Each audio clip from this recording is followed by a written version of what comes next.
Guys, আজকে প্রচন্ড ঝড় হয়েছে আর ঝড়ে যা আম পড়ছে কিছু কুড়াইছি।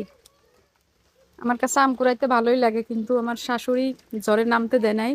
তো এখন ঝড় থেমে গেছে, বৃষ্টি পড়তেছে হালকা হালকা, এই যে আমি আম কুড়াইতে আইছি আমাদের নিজের গাছের।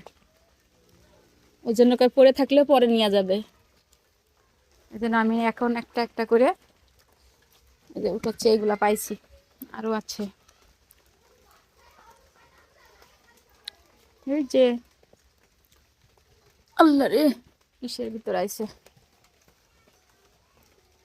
পেকে ফেটে গেছে। এইগুলা পোকা নেই, এই যে পোকাগুলা দেখলে বোঝা যায়। সুন্দর। আমি একটা খাইছিলাম আগে, বুঝছো?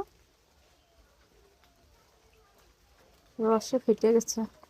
আমাদের এই আমগুলা কিন্তু অনেক মিষ্টি, দেখতে যেমন মিষ্টি, খেতেও কিন্তু অনেক মিষ্টি, টক নেই। অনেক আম আছে পেকে গেলেও টক লাগে।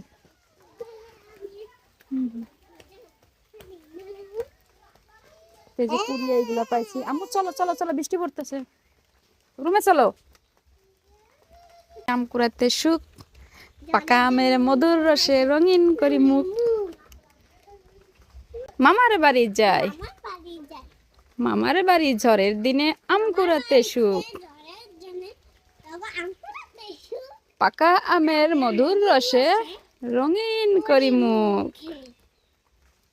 আসলেই ঝড়ের দিনে আম কুড়াতে অনেক সুখ, আনন্দ, ভালো লাগে। অনেক বছর পর ঝড়ের দিনে আম কুড়াচ্ছি।